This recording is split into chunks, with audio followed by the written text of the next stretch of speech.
Monsieur le Président, tout comme mes collègues du Parti conservateur, je me lève en Chambre aujourd'hui pour dénoncer le projet de loi C4, la loi modifiant le Code canadien du travail, la loi sur les relations de travail au Parlement, la loi sur les relations de travail dans la fonction publique et la loi de l'impôt sur le revenu.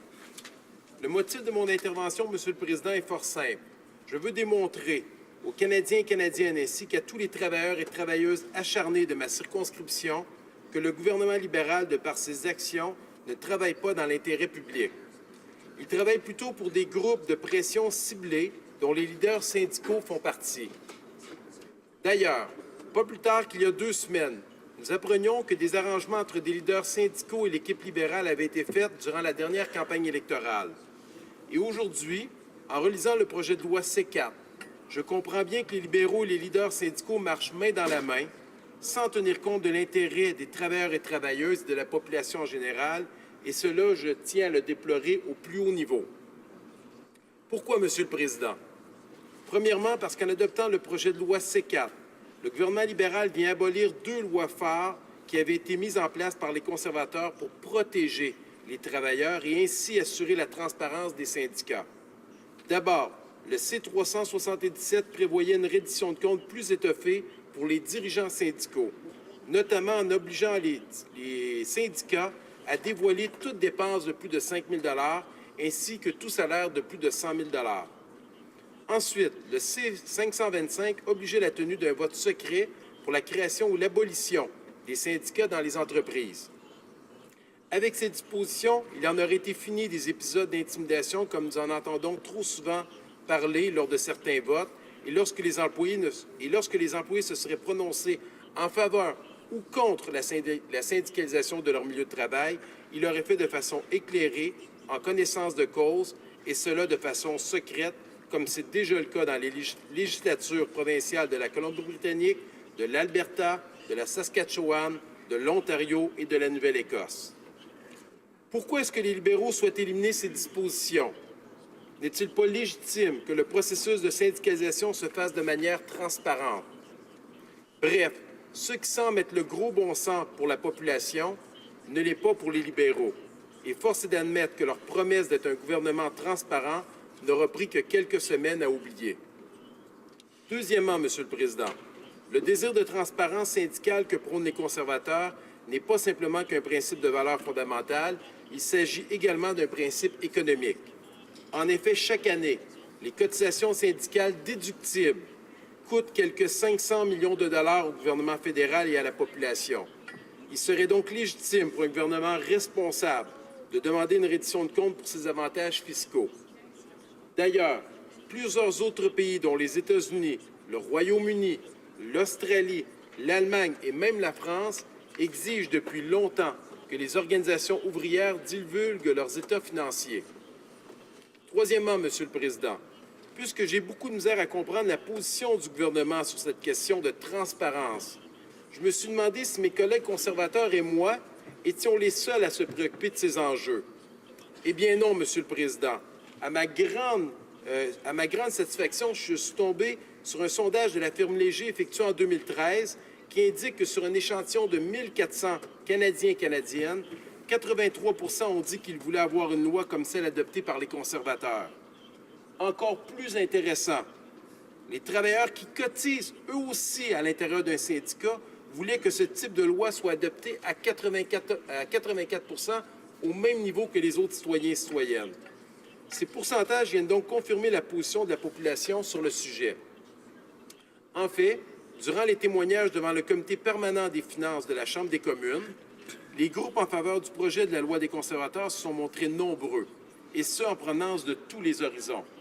La Fédération canadienne des contribuables, la Fédération canadienne de l'entreprise indépendante, l'Association Info-Travail du Canada, le Conseil du patronat du Québec, Mérite Canada, l'Institut économique de Montréal, the Independent Contractors and Business Association of British Columbia, la Fédération des chambres de commerce du Québec, Yan Lee, professeur à l'Université de Carleton, Douglas G. Forer, associé chez McAllen Ross, Moen Yaham, professeur adjoint à la Faculté de droit de l'Université d'Alberta, Francis Donovan, boucher chez Safeway, Mark Roomy, agent de bord chez Air Canada, Brian Johnston, associé chez Stewart et McKelvey, l'honorable Michel Bastarache, ancien juge de la Cour suprême du Canada, Ken Pereira, travailleur syndiqué et chef syndical, pour ne nommer qu'eux.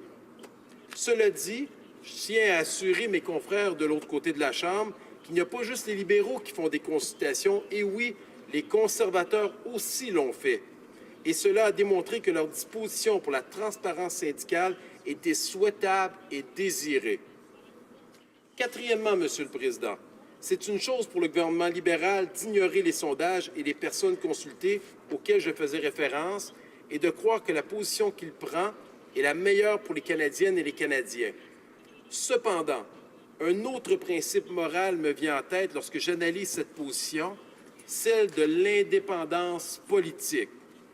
En effet, afin que le gouvernement demeure impartial et capable de prendre des décisions dans l'intérêt de la population et être à l'abri d'influences externes, je crois qu'il doit éviter de s'associer avec des groupes de pression qui ont des intérêts dans la gestion des affaires gouvernementales. Ce n'est définitivement pas ce que l'on voit présentement. Alors voici ce que je retiens, Monsieur le Président. 1. C'est une mauvaise loi pour la démocratie, la transparence et la reddition de comptes. 2. Il est assez clair que cette loi vise à remercier les leaders syndicaux pour leur support au cours de la dernière campagne électorale. 3. La toute première loi du gouvernement libéral en sera une qui vise à faire reculer le pouvoir des travailleurs pour faire plaisir aux patrons des syndicats. 4. Avec cette loi, le travailleur n'est pas protégé. En effet, cette loi laisse place à l'intimidation au milieu de travail alors que les employés devront se prononcer publiquement sur leur position face à la syndicalisation au lieu de pouvoir le faire de façon secrète. 5. La transparence est un principe fondamental et en bafouant l'ancienne loi, les libéraux bafouent ce principe. 6. Bien que la loi ne réglementait ni les activités des syndicats, ni la façon dont ils utilisaient leurs fonds, elle permettait une reddition de comptes responsable. 7. Les syndicats sont les seules organisations privées disposant d'un financement obligatoire qui est l'équivalent d'un pouvoir de taxation.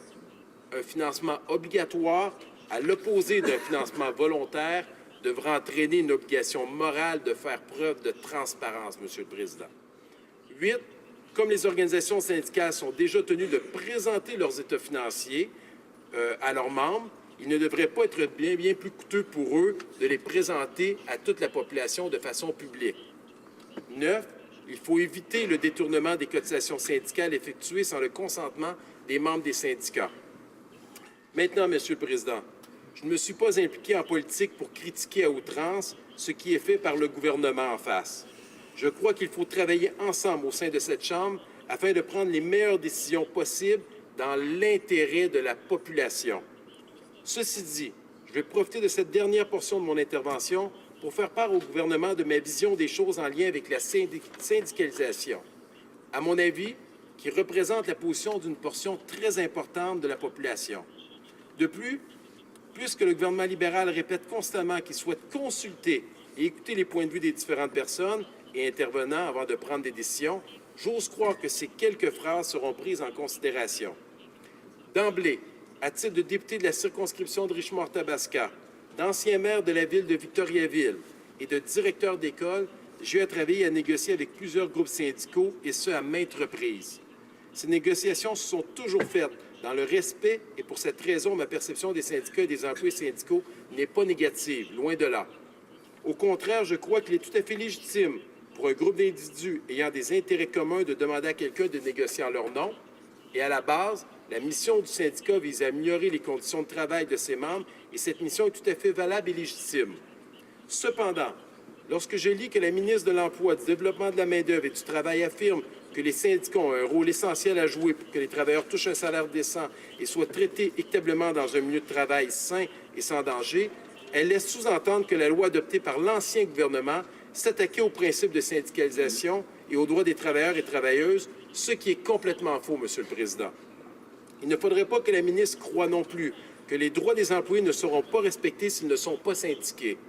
J'ai la chance d'avoir dans ma circonscription l'entreprise familiale Cascade, qui est installée à Kings Effort depuis 1964 et qui embauche aujourd'hui près de 11 000 hommes et femmes en Amérique du Nord et en Europe, Et grâce à la philosophie de gestion des frères Lemaire, les employés d'un bon nombre de ces unités d'exploitation ont volontairement choisi de ne pas se syndiquer puisqu'ils reconnaissent les conditions de travail favorables qui leur sont offertes.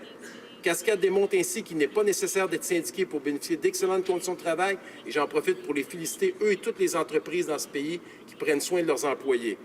Finalement, Monsieur le Président, ce projet de loi est une attaque directe à la démocratie, à la reddition de comptes et à la transparence et en aucun cas, il protège les travailleurs, les travailleuses et la population. Merci, Monsieur le Président.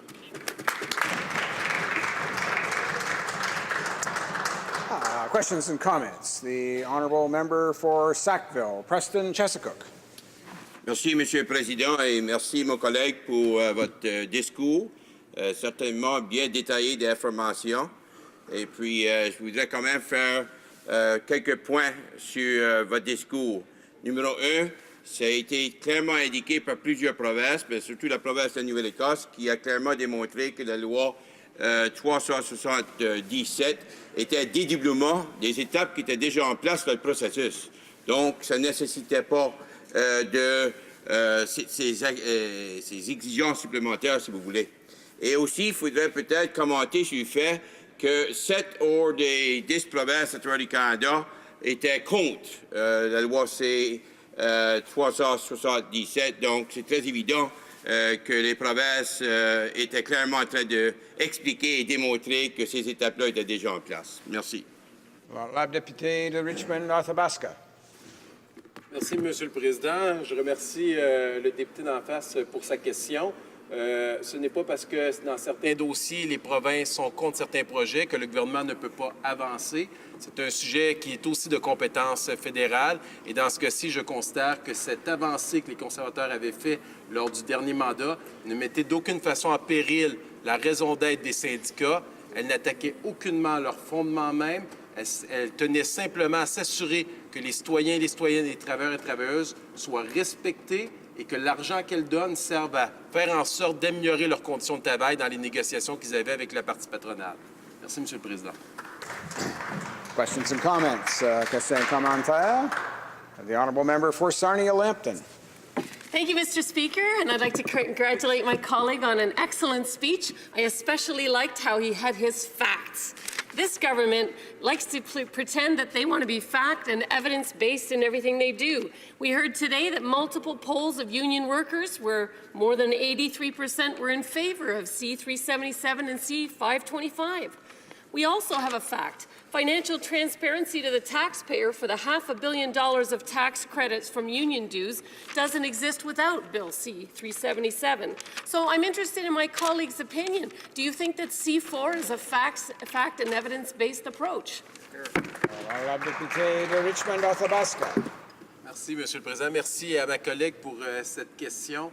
Je suis tout à fait en accord avec elle. Je cherche encore, j'ai beau fouiller dans toute la documentation que j'avais à ma disposition, je n'ai trouvé aucune raison qui justifie que l'on change la loi qui était là présentement. D'aucune façon, les syndiqués travailleurs partout au Canada étaient attaqués par ce projet de loi-là. Il n'avait comme seul objectif, excusez-moi, Monsieur le Président, comme seul objectif de faire en sorte que les leaders syndicaux puissent faire une reddition de compte de l'utilisation des fonds payés par les travailleurs et les travailleuses partout au Canada. Je cherche encore à savoir quel est l'objectif par cette loi-là qui souhaitait modifier l'ancienne loi. Questions et commentaires. La députée de Saint-Hyacinthe-Bagot. Merci, Monsieur le Président. Je vais aider mon collègue dans ses recherches. Dans une lettre adressée aux conservateurs, l'Association du barreau canadien souligne que le projet de loi présenté par les conservateurs bafoue le droit à la protection de la vie privée et les droits constitutionnels. Même la Christian Labour Association of Canada avait demandé au gouvernement d'alors de retirer le projet de loi et d'en rédiger une nouvelle version parce qu'il violait les lois sur la protection de la vie privée ainsi que la Charte canadienne des droits et libertés. Donc, oui, il y avait des gens qui disaient que ce projet de loi n'était pas un bon projet de loi. La députée de Richmond-Athabasca. Merci, Monsieur le Président. Merci à ma collègue pour sa question. Je n'ai jamais insinué, je tiens à le spécifier, que toutes les personnes étaient en accord avec ce projet de loi. C'est ça la beauté de la démocratie. Il y a des gens qui sont pour, il y a des gens qui sont contre. Ce que je souhaitais faire remarquer, c'était ce que le gouvernement nous laissait croire, c'était qu'il n'y avait pas eu de consultation, que la population était totalement contre ce projet de loi, ce qui est complètement faux. Lors d'un sondage, je tiens à le spécifier, 83 de la population et 84 de la population des syndiqués qui payent des cotisations étaient en faveur du projet de loi conservateur. Quand je pense que le gouvernement est élu à 42 et qu'il se donne le droit de changer cette loi-là et que je constate que 83-84 de la population qui est en accord, je me demande vraiment où est la légitimité dans ce cas-ci.